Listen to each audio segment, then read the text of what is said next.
Next on the agenda, we've got the equity assessment presentation, and I believe Dan and Tai Harden-Moore. Yeah, if I can maybe just, while Ty's queuing up her presentation, just give a really brief introduction on this, which really, I think, as a title, it's pretty self-explanatory, the equity assessment, but it is an assessment of the city operations, and part of the council's goal, our operational culture becoming more one that adopts and cherishes diversity, equity, and inclusion as core value. This presentation takes a look at data that we've offered through human resources, folks who have applied for jobs, et cetera, through our various policies, procedures, and third party, Tai, who is a community member in Newburgh, is able to give us some recommendations on ways to improve. And so I'm excited to hear those and to get her report. And very much looking forward to incorporating that in our next planning year of work and activities of the city. So with that, I'll hand it off to Tai. All right, thanks, Dan. So thank you all for allowing me to join you tonight and share about the progress on the city's equity assessment. The purpose of tonight's presentation is to summarize my findings so far and offer initial recommendation regarding the city's operations. So Maya Angelou said, "Do the best you can until you know better. Then when you know better, do better." Each of us has a responsibility to do better in our pursuit of true diversity, equity, and inclusion. However, in order to do better, we know that we must know better. So the purpose of the City of Newburgh's equity assessment is to look inside of the city's operations, evaluate its policies, programs, and budgets to find areas of opportunity for improvement around DEI and offer recommendations and suggestions for implementation, so Newburgh can both know better and do better as it seeks to accomplish the city's goal of further developing an operational culture that adopts and cherishes diversity, equity, and inclusion as core values. So jumping in, we kicked off the equity assessment with a kickoff meeting in September 2020, where I met with the city manager and department heads to discuss the overall purpose of the assessment and let them know that various requests would be coming their way. I began sending out the data request in late September, early October, and those requests and data analysis will continue through the next few weeks as I begin to wrap up the assessment. And then I also shared a progress report with Dan in February, and I will have the final report delivered to you by your city council meeting in June 7th. The equity assessment focuses on 5 areas: workforce demographics, contracting data, planning, policy planning and budget information, community engagement and access, and community demographics. Internal information, including hiring, retention, and promotion data, was reviewed for the workforce demographics. Employee demographic information, including race, gender, age, language, disability, sexual orientation, were all looked at. And this information was handled confidentially within human resources, and all employee information was protected. So looking at 2019 employment data, we see that out of 170 applicants, 110 of them identified as white, and 45 applicants didn't answer at all, which is 26% of the total applicants. So that only leaves 15 applicants that identified as non-white in 2019, which is approximately only 9% of total applicants. So that can probably lead us to a conclusion that possibly applicants were not comfortable in putting their race if they were non-white. Now, taking a look at education level, most of the applicants were applicants who had a high school diploma or some type of mixture. A lot that said that they didn't complete school, some listed as students, some not listed at all, and GED. disability was interesting in that 78% said that they didn't have a disability, but 21% didn't answer. And with that great of a number, it kind of leads you to think, is it possible that they do have a disability, but they weren't comfortable in sharing that information because they believe that it could be a barrier to their employment. 2019 female applicants, 84.6% identified as white. 15.4% did not provide their race. Same type of conclusion. Male applicants, again, we see 64.8% identify as white. Disability, again, for 2020, we see similar rates as we did in 2019. 87.5% said that they did not have a disability, while 12.5% said that they do. 2020 breakdown, gender breakdown of applicants, 308 total applicants in 2020 and 185 identified as male. So that's about 60%. For race, in 2020, 70.8% of the job applicants identified as white, compared to 65% in 2019. So the statistic here is actually getting worse. So we really need to think about how to attract diverse applicants. So my initial recommendations for the workforce area are to encourage diverse applicants to apply. As we saw, we're getting even more white applicants as time goes on. So how are we going to reach out to diverse applicants and get them to apply? We also want to consider reducing the number of qualifications. Research suggests that when there are too many qualifications listed in a job announcement, that people of color don't apply. Also, it's important to include salary ranges for all positions and consider awarding preference points for Spanish-speaking applicants or other types of diverse applicants that the city really needs. And just consider broadening your outreach overall. There's so many places where you can reach job seekers of color. And so I would really love to see the city utilize some of those resources, like the Urban League of Portland's job board, Partners in Diversity, which is also local, or diversity.com, or Professional Diversity Network. Contracting data. So for this area, I reviewed purchasing policies and practices, including an analysis of awards from the city. Unfortunately, this area is not done yet, so I'm still working on it. But one of the things that I noticed is that the city is not currently tracking how they're awarding contracts to minority and women-owned businesses. So that is definitely something that I recommend, as well as creating an equitable bidding process for contracting opportunities. So that's something that I will include in the final report. Policy planning and budget information. Is equity a part of the city's decision-making process and guiding documents? I'm still reviewing this area as well, but some of my initial recommendations include updating the employee handbook to mention the city's commitment to DEI, because it's not there. Also, consider revisiting the probation policy to ensure that it's being applied equitably, encourage diverse applicants to apply again, and update all written policies to use inclusive language. So pronouns, things like that. And then add DEI to the onboarding process. So DEI is something that should be a part of the onboarding process for new employees. So not just something that's a blurb in the handbook, but really something that is integrated in their onboarding procedure. Community engagement. How does the city engage with communities of color, LGBTQ community, etc.? Police policies, complaints and statistics, and lack of access to available resources. I will look at all of that when I get to that portion of the report. Unfortunately, it is also still in process. Community demographics is also still in process.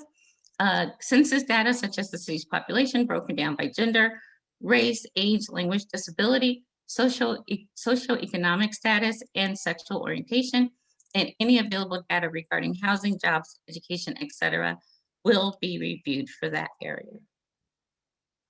So as I mentioned, the equity assessment is nearing completion, and I expect to have the final report to you all at the June 7th council meeting.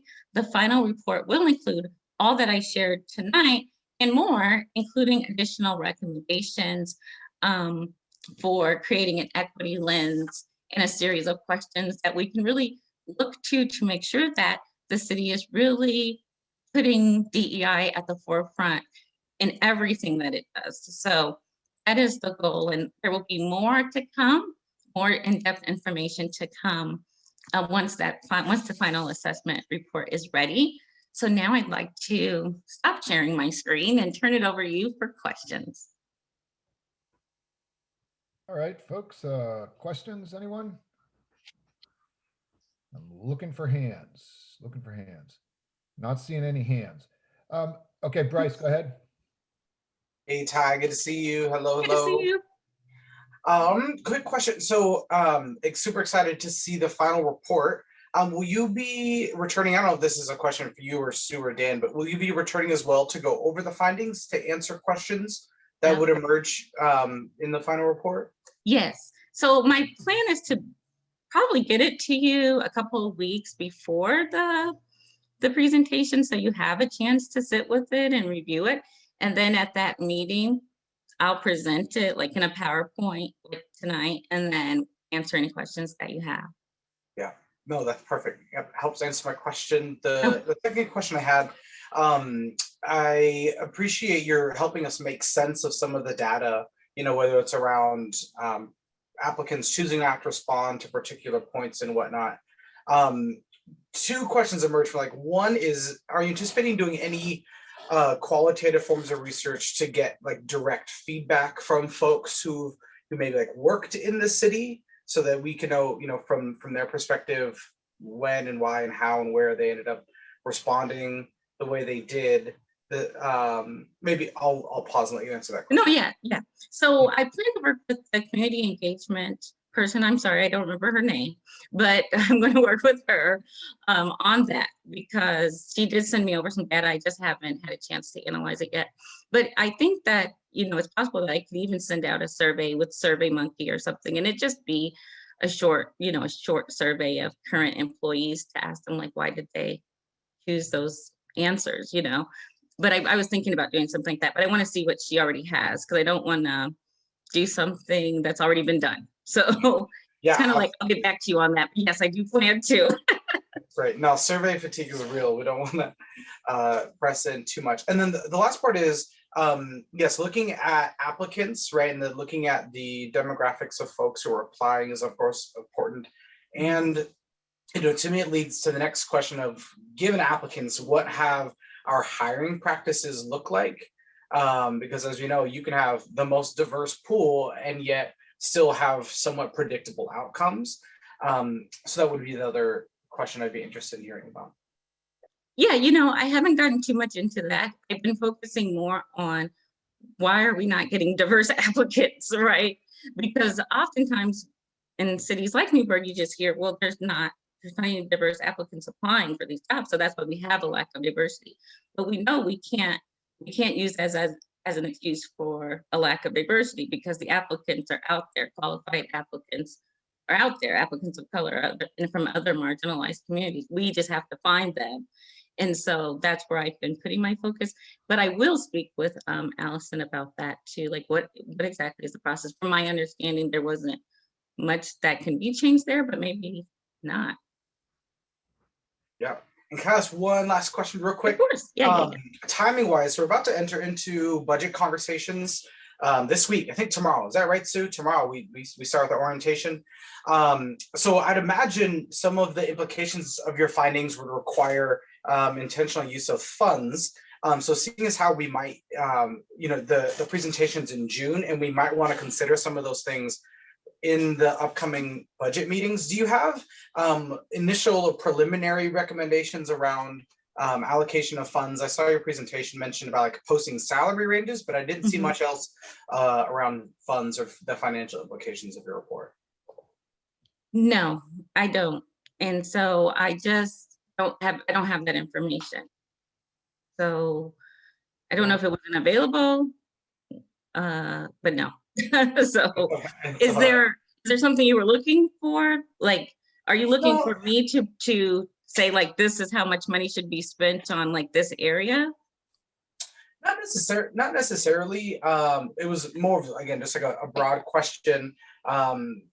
Yeah, without having given it much thought, I didn't know if some of the findings are like, oh, we really need to, I don't know, increase internal capacity in understanding the differences between race and ethnicity, just as a random thing, right? And so you would recommend allocating particular funds to provide professional development opportunities for such and such, folks, whether it's, leadership or whole staff or city, something like that. Yeah, But I mean, I will give those recommendations, but I wouldn't put any type of budget to it just because I don't know y'all's budget. So, it's like, so I can make a recommendation that like the city hire a DEI manager, but I don't, I can say what I think the salary range would be. sure. I don't know what your budget is. So, I don't know how helpful it would be. Yeah, well, actually, that's a helpful recommendation. So the specific funds aside, like noting what things we would need to be conscious of to put funds towards without the specific number helps. Oh, So yeah. So, yeah, I certainly can do that. I can say, funds should be allocated for this without Yeah. putting a number to it. Right, Definitely. right. Happy to do that. Thank you. Jules. Hi, Tai. So thank you, first of all, for doing all this amazing work for our city. I have a question. So you talked a little bit about reducing the number of qualifications on the application. And I've heard a lot of talk about this and why it's important. But I think it would be very beneficial for the rest of our counselors to hear a little bit more about this and why this is important. So if you could expand a little bit on that, I'd appreciate it. Yeah, sure. So research has suggested that when there are a large number of qualifications listed on a job announcement, that typically women and people of color feel as though they have to meet every single requirement before they apply. And we know that that's not true because sometimes you have skills that are transferable, but they're not exactly listed out, right? And I think we've all had that experience where we've applied for jobs where we didn't meet every single qualification, but we could do that job. So if we just reduce the number of qualifications, then it opens it up to more people. But when we start like listing out, 20, 30 things that a person needs to have, it becomes overwhelming and they feel like, well, gosh, I have 15 of these things, but I don't have the other 5. So I'm probably not even going to get an interview. And they take themselves out of the running. So they're doing themselves a disservice, and it's a disservice to the city.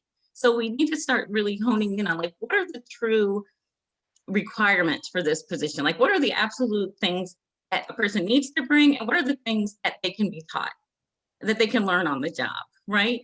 And if there are things that they can be taught and they can learn on the job, then we can leave those off.